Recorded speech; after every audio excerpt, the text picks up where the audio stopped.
All right. Namaste. Welcome to Bharat Vichar. I'm your host, Balaji Subramanian. Today, we are joined by Dr. Robert Spenser.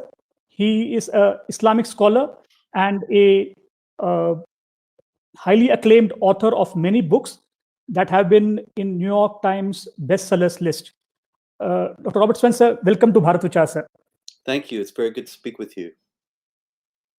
Well, firstly, I just want to thank you for giving some time to speak on my YouTube channel. So, without wasting any time, I would like to ask you the first question, and I've noted down quite a few questions.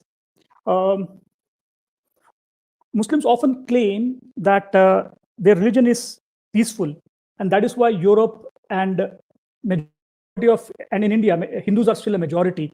If they had been more violent, that would not be the case. How can they? Is there any justification on that?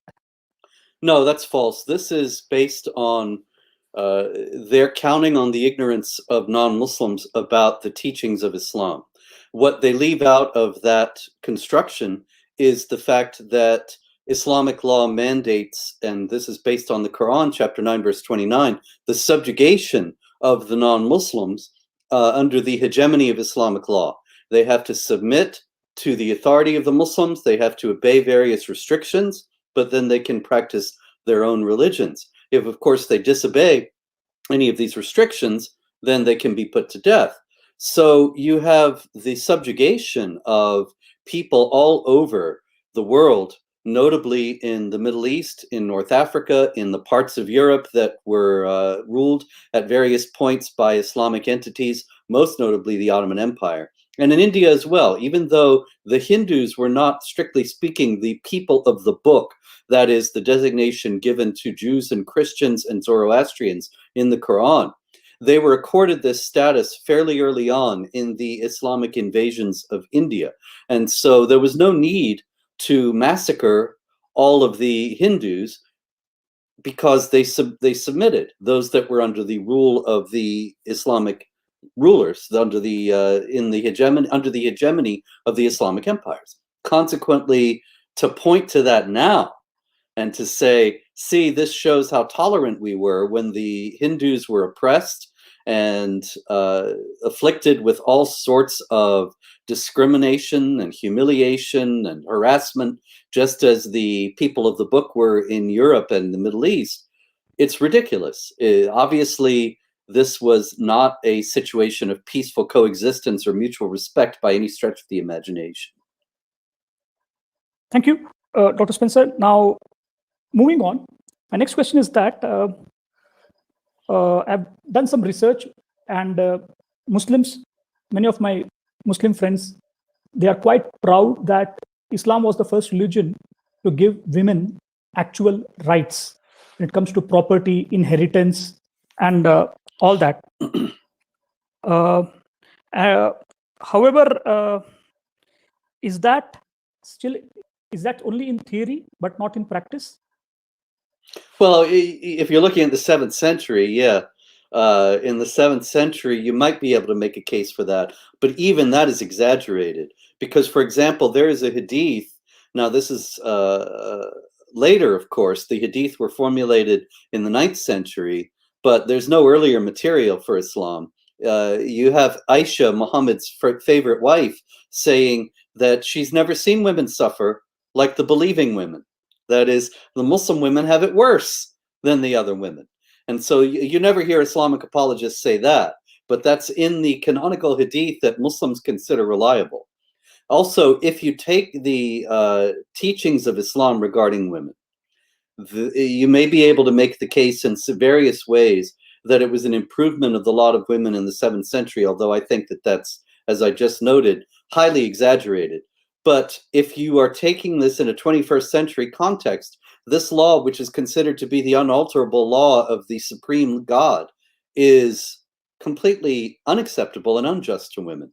It is mandating that women get a smaller share of an inheritance than their brothers do, that women can be lawfully beaten if they are disobedient, or even if a man fears that they will be disobedient. The infidel women can be taken and used as sex slaves. All these things and more are based on various passages of the Quran. So to say that Islam guarantees women's rights is once again relying on the ignorance of non-Muslims about Islam, and counting on the fact that most non-Muslims around the world really don't have any idea what Islam teaches. So these smooth-talking speakers come along and say, see how peaceful and tolerant and wonderful it all is, and they don't realize how they're being deceived. Okay, now just for the sake of argument, say women in Islam do have inheritance rights. But I read somewhere that if a woman initiates divorce, and Islam also gave the woman right to divorce, that has also been claimed many times by some of my Muslim friends, and these are educated folks, and they said that that has empowered women. But I read somewhere that if a woman initiates divorce, then she will not get to keep her inheritance, or is that not true? No, that's true. In terms of the inheritance, what I referred to was the fourth chapter of the Quran, An-Nisa, which is the women. It is chapter 4, verse 11, that divides up the inheritance and gives various shares that are to be given to the various children of the person who has passed away. And women are specifically singled out as getting less. So that's one thing. The other problem in regard to the status of women in divorce is that a man can say, I divorce you 3 times, and the woman's divorced. But a woman has to go to the imam, has to get permission, has to return the dowry, and that's what you were referring to. And so to say that a woman has the right to divorce, and this is some wonderful advancement in human rights, well, that's just not borne out by the facts here again. There's a tremendous inequality between men and women in regard to divorce law in Islam. Okay, so basically what you're saying is that in theory it looks great, but there is, in reality, there is actual inequity between men and women. Oh, I'm not saying it looks great in theory at all. The inequality is built into this legal system. So it doesn't look good either. It's just that people don't know what Islamic law regarding divorce is. So they think it sounds wonderful when Muslim apologists, Islamic apologists, say that women can file for divorce. It sounds very forward-thinking to some people, and this is just not the case when anybody knows what the content of Islamic law actually is. Okay. Now, Dr. Spenser, blasphemy has been part of Abrahamic faith for a very long time. I'm talking about Islam, Christianity, and Judaism. However, say in the last 500 years, from the time of the Renaissance, and then in the 17th century, the Industrial Revolution, and so on and so forth, blasphemy has become non-existent in Christianity and in Judaism. Perhaps someone might say that if you do something in something bad and you are a Christian, that is blasphemous. But it stops there. There is no repercussion of being put to death. But why has blasphemy still an integral part of Islam? And Pakistan is the textbook case, actually. So why has blasphemy? They have not been able to get rid of that particular aspect, that if I suddenly come across that you have thrown a piece of paper that had some verses written in it, you are almost guaranteed to lose your life. So why is blasphemy still a part and parcel of the Muslim world, especially in India, Pakistan, and Bangladesh?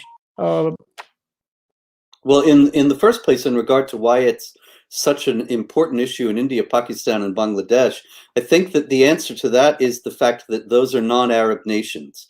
And among Muslims, it has always been the case that non-Arabs tend to be more fanatical than Arab Muslims. Because Islam is a vehicle of Arab supremacism. You know, when you convert to Islam, you take on an Arabic name, even if you're not remotely Arabic.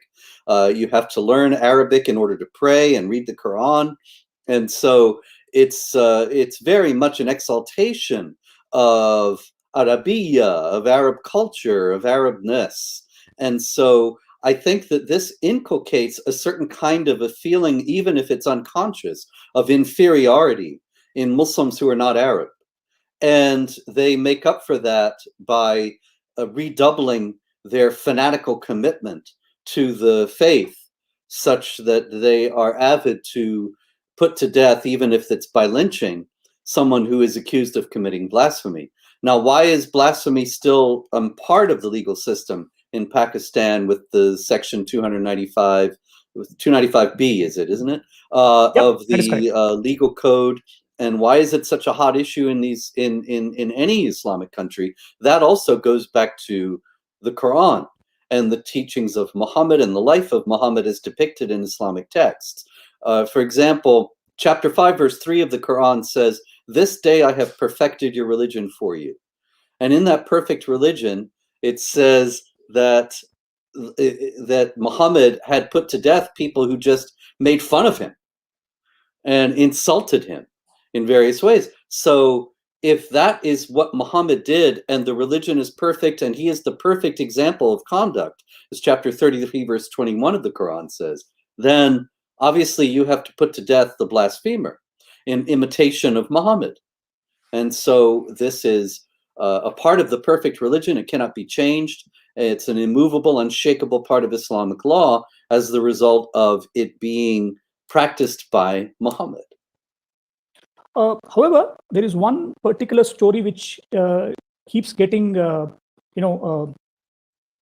which is people keep using it over and over. Muslim scholars, particularly about an incident where a neighbor would throw in garbage into Muhammad's house, and yet he would, maintain his cool and was very kind to her. And one day, when she did not throw the garbage in his house, he went and actually inquired about her health. So, if that is true, don't you think this seems a little contradictory? Yes, it is contradictory. And the hadith, the material, the literature, the Islamic literature, I should emphasize, about the life and teachings of Muhammad is riddled with contradictions. This is because it was developed in the 9th century, a couple hundred years after Muhammad died, or is supposed to have died. And a great deal of it, if not all of it, is legendary material that was concocted in order to support the position of a particular faction against another. And so then the one faction, having invented a story of Muhammad in order to justify its own position, would be countered by the other faction inventing another story of Muhammad to justify its position. And so Muhammad ends up contradicting himself all the time in the hadith, because none of these things have actual historical value in going back to any actual Muhammad. And so you have stories like the one that you referred to, and I have seen Islamic apologists mention that story many times, but they never mention the fact that there are other stories of the poetess Asma bint Marwan, who was pregnant and who was put to death with her unborn child for insulting Muhammad at his order, and then he rewarded the murderer. And there are many other such stories. Ka'b ibn al-Ashraf was a poet who was over 100 years old, but he had mocked Muhammad in his verses. So Muhammad asked his followers, who will take care of this poet who has hurt Allah and his apostle? And then he got a volunteer. He killed the man, and he was rewarded. There are many other such stories in the hadith literature of Muhammad ordering the massacre of people who he thought had insulted him and rewarding those who carried out the massacres. So to say that he was patient and tolerant in the face of insults, well, yes, there is that one story, but there are many, many others that say just the opposite. Now, I want to ask you one more question regarding this. If you insult Muhammad, it is as good as insulting Allah. So this is my assumption. I'm not an expert on Islam. Is Muhammad as important as Allah, if not more? Muhammad is more important than Allah, yes, in Islam. In the matter of the practical expression of the faith, Muhammad is more important than Allah. Muhammad is the perfect man, the model for emulation. A Muslim is to imitate Muhammad in all things. And there are riots over insults to Muhammad. not so much riots over insults to Allah. The blasphemy laws are you are to be put to death if you insult Allah, Muhammad, or the Quran. But functionally, practically, really the insults to Muhammad are most important. And secondarily, those to the Quran. And only after that comes Allah. This is likely a result of the fact that the people who were putting Islam together, they made Muhammad so important and so central to the faith, even though they insisted at the same time that he was just an ordinary man.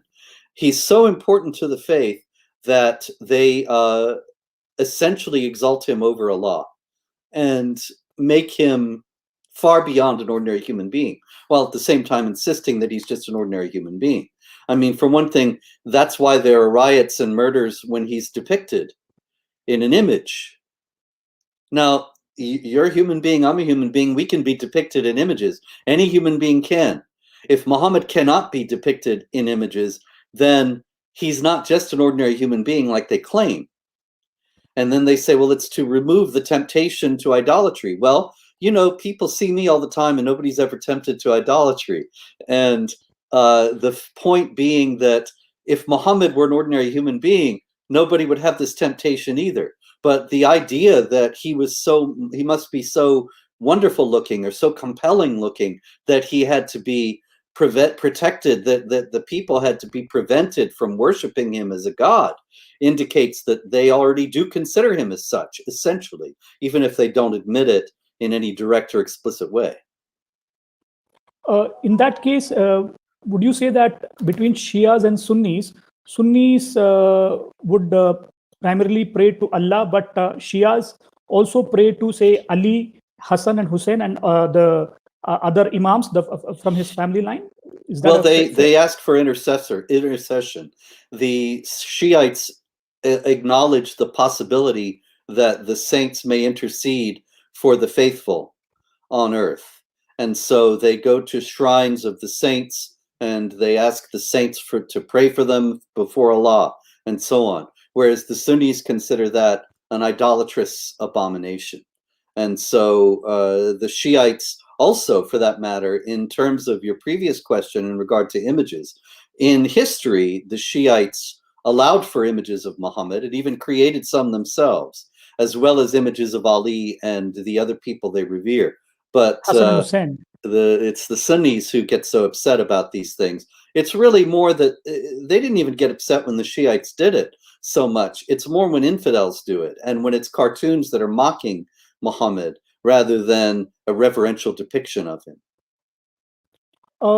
In that case, in India, we have so many mausoleums of Sufi saints like Nizamuddin Dargah and the Ajmer Sharif and all that. So technically, they should not be going there and performing prayers? Well, if you're a Sunni, yeah, that's right. Some of those shrines have actually been targeted by Sunni jihad groups, notably ISIS, but also Al-Qaeda and some of the others, who consider such sites to be abominations and insults to Allah and blasphemous. So it's paradoxical, and people sometimes, because of their ignorance, use, if ISIS were to blow up a shrine of that kind, which they did when they had control of a large territory in Iraq and Syria, then it's considered to be evidence by some people that they're not really Muslims because they're blowing up these Islamic sites. But ISIS would actually say that they're doing it because they're Muslims and these sites are idolatrous. So technically, ISIS is correct, because if we go by the text of Quran, only Allah should be worshipped and no one else. So these shrines where people go and pray, technically it is un-Islamic? Well, that's the Sunni view, yes. The Shiite view is you're asking them for intercession, which is allowed. The Quran contradicts itself on this point, actually. It says many times that on the Day of Judgment, there will be no one to intercede for any individual. You're on your own before Allah. But at other points, it says no one can intercede except by Allah's permission. And so there is the possibility that there can be intercession. And consequently, the Shiites take hold of that part where it says that there can be intercession by Allah's permission, and the Sunnis take hold of the passages that say that there can be no intercession at all. Thank you so much for explaining that, Dr. Spenser. I have one more question in that, but then I'll keep that maybe in the end. Now I'm going to move on to something which has surprised me. I was talking to Dr. Bill Warner, and he told me that in the 1960s, he walked with the African Americans for civil rights. And at present, he has been branded as a fascist or, I don't know, Hatemonger by the Southern Poverty Law Center. Now, when I go to your Wikipedia page, by the way, I don't buy anything that is written in Wikipedia. Perhaps maybe 20% or 30% would be true, but just as for the sake of, even sometimes you have to go and look at references that are incorrect, not the right representation. Now, you have been accused of promoting Islamophobia, and but there are 54 countries that are Islamic, and India has 200 million Muslims, and that is not a minority by any margin. 200 million is a huge number. That's like the population of Germany, France, and Britain put together, more or less. And then you have, I think it was you who had coined this term called propagandist neologism. Could you just talk about that? Neologism is a word that's made up, a new word that nobody ever heard of before. And if we had been having this conversation even just 20 years ago, maybe 30, and you had mentioned the word Islamophobia, it would be new. Nobody knew what it was. It was just invented. And when I say this, some clowns have said in the past, oh no, there's this 1912 book that mentions the word. This is, of course, a one-off. That was a singular incident. The reality is that the term Islamophobia was coined essentially in the 1990s in order to have a word that could be used to intimidate people into thinking that there was something wrong with opposing jihad violence and the Sharia oppression of women and other groups. So the idea of Islamophobia is a propaganda neologism. That is a neologism, a new word that was just invented, and for reasons of propaganda, in order to manipulate people into behaving the way you want, not in order to illuminate or explain or elucidate anything. And so Islamophobia is it's a very insidious word. It's a very clever invention, demonically clever, evilly clever, because it combines two things that really have nothing to do with one another. One is the vigilante attacks against innocent Muslims. That's never justified under any circumstances, to go and attack innocent people of any kind, Muslims included. And that's Islamophobia, according to the people who use the word. But also the word is used by the people who use it to refer to the kind of discussion we're having now, an honest analysis of the causes of jihad violence and the ideological justification behind jihad violence. And see, what they really want to do is conflate criticism of Islam and opposition to jihad terror with vigilante attacks against innocent Muslims so that they can silence that criticism of Islam. And it's working very well. Got to hand it to them. They've done their job very, very skillfully. Sort of like gives them, it's a shield. It's an impregnable shield which they can use to divert anything. Anyway, now there are Muslims like Ayan Harasi Ali. I've noted down a few names: Amir Tahiri, Ali Sina, Wafa Sultan, Ibn Warek, and Noni Dawish. They're all liberals. They believe in the constitution. They believe in the rule of the law. They believe in due process. And, as they say, no one is guilty until proven otherwise. But yet the liberals, the so-called free thinkers, have branded them as Islamophobes. How does, there are many Muslims who practice Islam, but they say that, look, let us be secular. Let us follow the modern laws. Let's keep Islam as private and let there be reason over text. And those people. Excuse me. The thing is, though, that the most or all, at least most of the names that you mentioned are ex-Muslims. They are people who left Islam. And so leftists call them Islamophobes because the left has completely bought into the idea that Muslims are always and in every case victims. And as victims, they must have special solicitude from those who are not victimized. And so they target even ex-Muslims who know Islam from the inside and say they're Islamophobes because they go against their propaganda. Now, bit of a paradox. You have spoken out against the mistreatment of LGBTQ community in the Islamic world. Now, does that make you, I don't know, a right-winger or a liberal? I simply don't understand. I mean, here is a person who has been branded as a guy who spreads hate.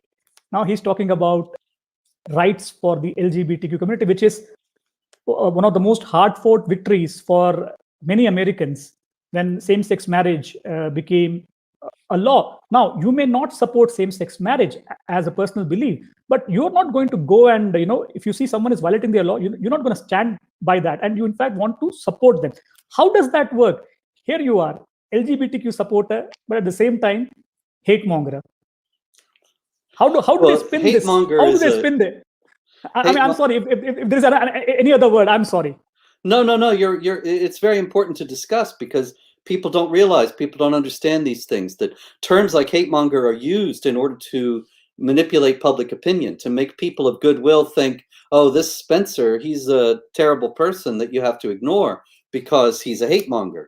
When really, opposing a violent, aggressive, expansionist, and depressive ideology is not hateful. It's actually in favor of human rights. During World War II, the British and the French and the Americans and even the Soviet Union fought the Nazis. And only a supporter of the Nazis would have said, oh, they're hate mongers, they hate Germans. It would have been ridiculous.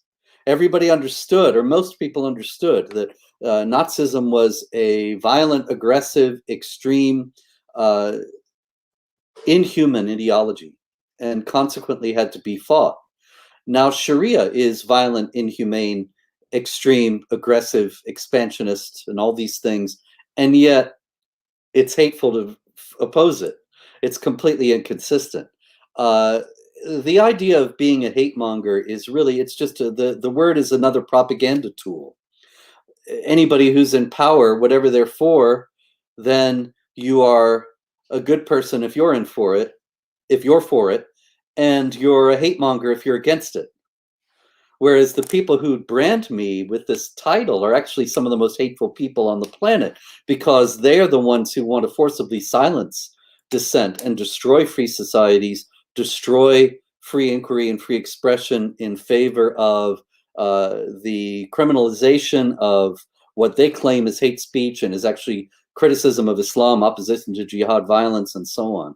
And so believing in the human rights of all people, regardless of various distinctions among them, is just the opposite of hateful, and is completely consistent with opposition to Sharia, which denies whole groups basic rights. If you believe in the equality of rights of all people before the law and think that we should live in a harmonious society in which people of vastly different perspectives and views tolerate one another and live together in peace, then you'll be called a hate monger. But that's really the only way that we can move forward as a human race, is to put aside violence and attempts to gain hegemony over one another and try to live together in peace. Dr. Spenser, you're not only a scholar of Islam, but you also studied other religions. And at the same time, due to the circumstances there are right now, you would have also studied the left. Now, I watch a lot of American programs. Many of them are well written. There was this movie called Spotlight. It was about the crimes committed by the church. Thousands of people or hundreds of people were molested by the priest. And that film received a lot of acclaim, Oscars. Everyone applauded. No one was called a Catholic phobe. Now, yes, there was a time when Christianity did terrible things, and which you have even personally admitted that you can go back, you can talk about it, what Christianity did in the last 2000 years, slavery. We can go on and go on for, we can fill up volumes of that.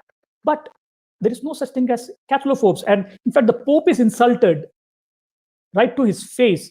But that is all right. That is liberals.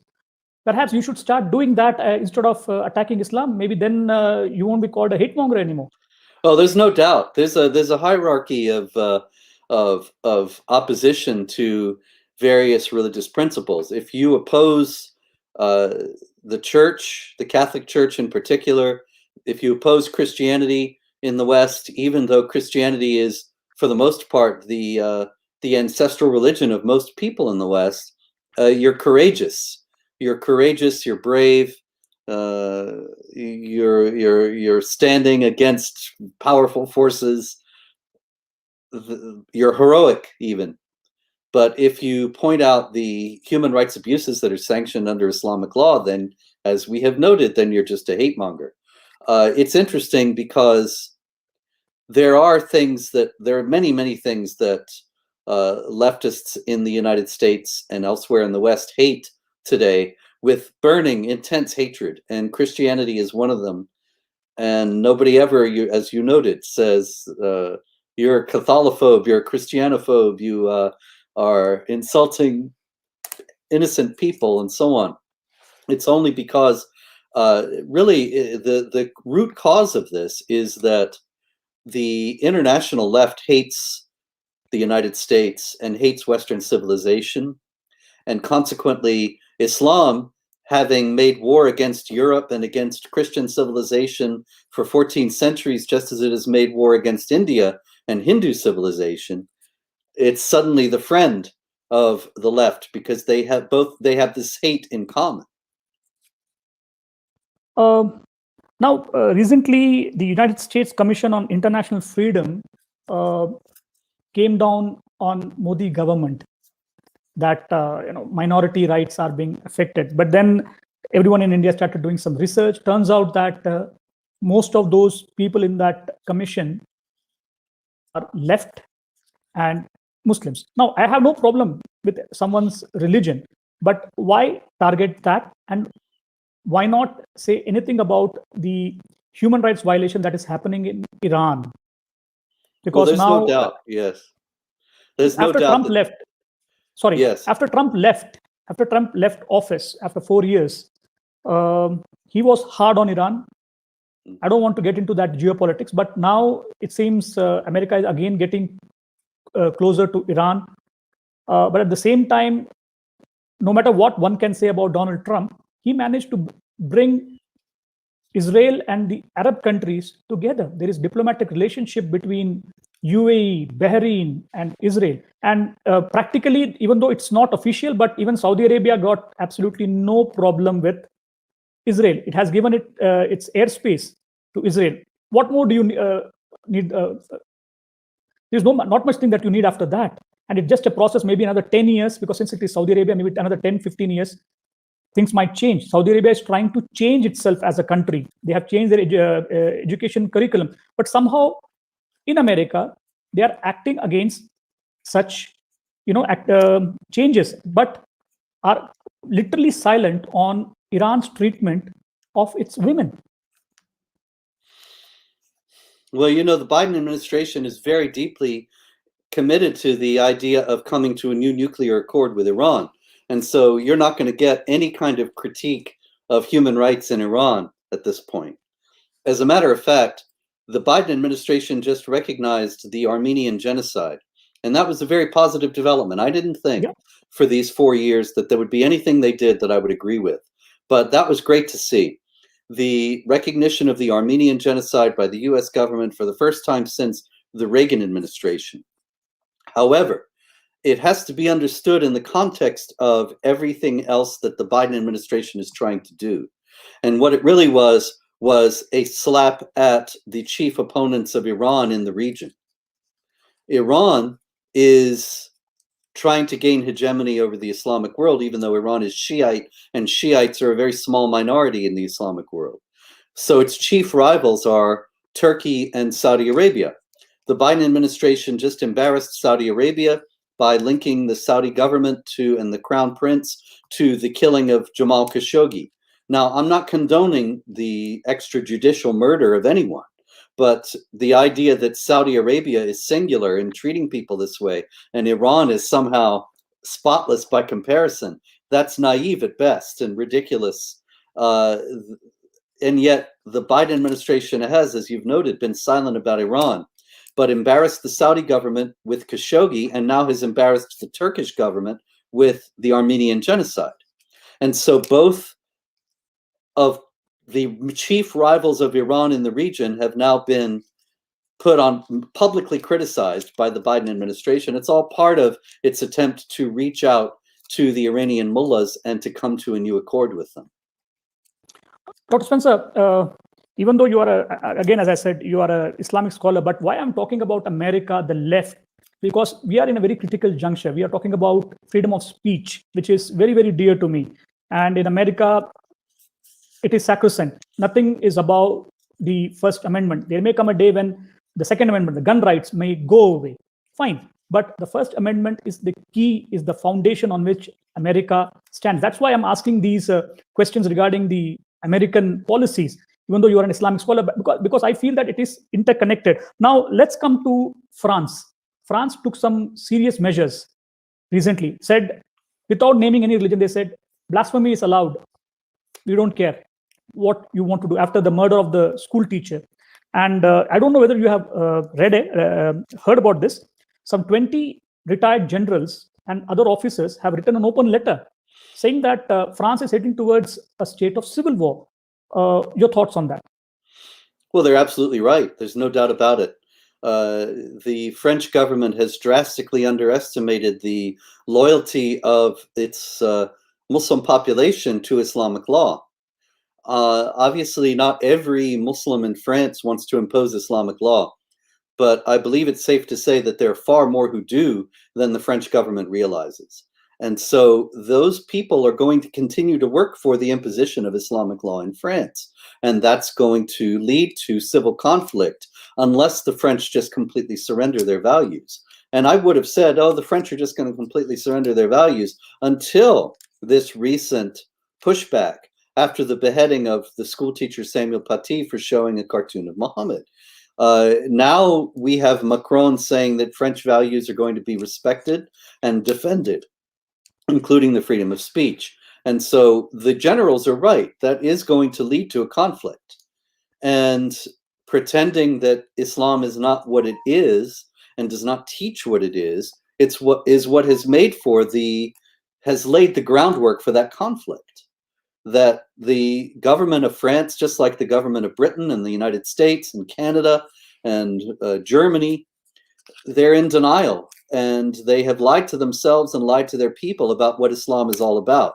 And all they have succeeded in doing that is postponing a conflict between Sharia and the adherents of Sharia and the adherents of a free society.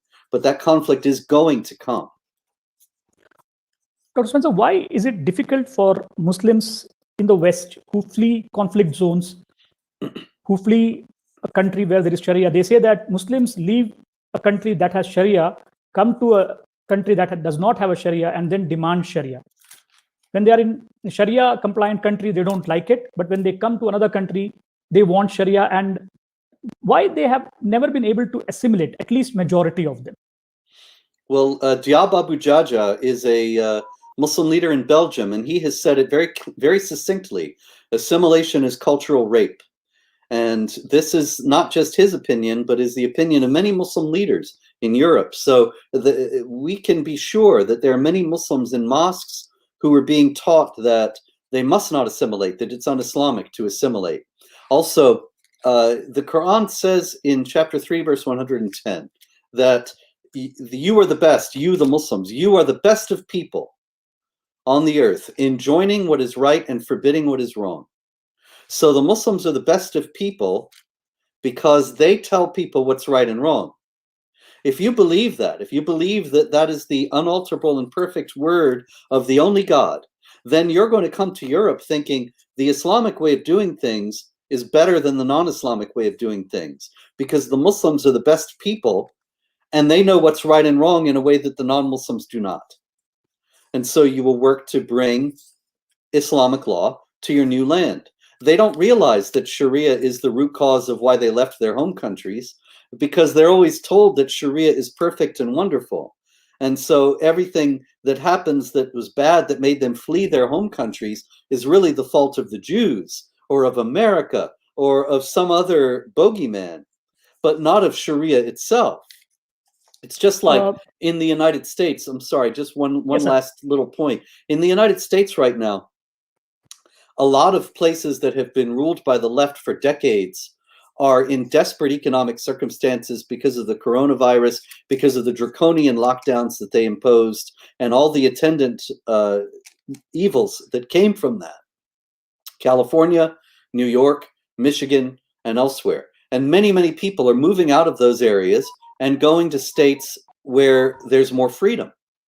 And then many people have complained that the people coming from California and New York still vote the way they did in California and New York to bring the same trouble to their new areas that they had in California and New York that made them leave. And it's because they don't realize it's because of leftist policies that California and New York and Michigan are ruined today. They think it's because of other causes. It's Trump's fault or something else. And so they still vote for the left. And it's the same thing really with the Sharia adherents in Europe. They don't realize that Sharia is the cause of their ills. So they come to Europe, they bring Sharia. In fact, in UK, they have already introduced Sharia law in the family courts, and that has created a lot of trouble for many women, because men can go and marry, have multiple wives, and many men have multiple wives in the UK. I have been to UK a couple of times, and I have seen it firsthand, how completely segregated they are. There is no difference between how one lives in Lahore and how one lives in London. Now, do you think someone from Europe would emerge as the next Charles Martel? You never know. History is full of surprises, but there's no doubt that the way Europe is going now, there's no Charles Martel on the horizon. There are some people in Europe, a very small number, who have stood against this scourge from the beginning. The Sweden Democrats, the Danish People's Party, Geert Wilders in the Netherlands, Marine Le Pen in France, the Alternative for Germany in Germany, the I can't think of any. Oh, for Britain, Anne-Marie Waters in Britain. But it's really a vanishingly small group. Matteo Salvini in Italy. That's about it, really. Viktor Orban in Hungary, I should mention. But really, there's very few people who are standing up against this. Very few. Now, will there come to be a force against it? It's possible. I think as more and more people in Europe begin to see that their very way of life is going to be destroyed, then there will be more resistance, certainly. Where and how it will develop, no one can know. Just for the sake of historicity, if you can just talk about Charles Martel for just 2 minutes, and why you had a massive grin on your face when I mentioned Charles Martel and what he managed to accomplish. If you can just talk about that first. Certainly. The Arabs came out of Arabia in the 630s with tremendous force and energy. And by 100 years after the supposed death of Muhammad in 632, by 100 years after that, 732, the Muslims had a massive empire stretching from Spain all across North Africa into the Middle East, Persia, and into India. And no one had ever seen military expansion that was that swift, or societal transformation that was that thoroughgoing coming in the wake of it. And the Muslims also moved from Spain into France, and they had gotten as far as Tours, which is if you look at a map of France, it's really quite far north. It wasn't as if they just crossed the border and advanced a little bit, but they had almost taken all of France. And it was then that Charles the Hammer, or Martel, he defeated them at Tours in the year 732. And that was the high water mark of Islamic expansion in France. Fairly soon after that, they were driven out of France altogether, although it took another 700 years for the Spanish to recapture Spain.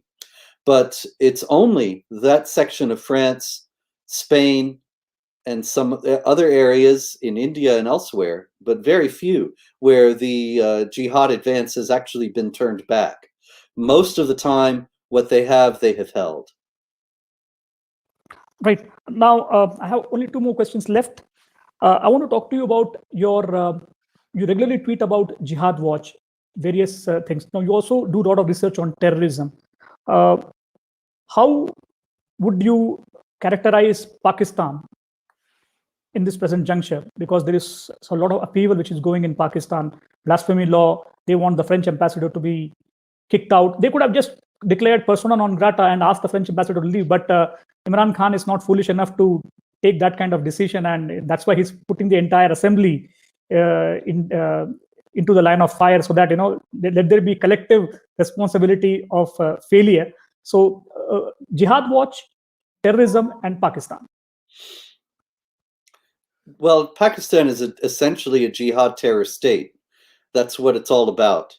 We should remember that it was Benazir Bhutto, now several decades ago, who was financing the Taliban in Afghanistan, and who was, in other words, exporting the jihad. And the Pakistanis, of course, the Pakistani government sheltered Osama bin Laden for years.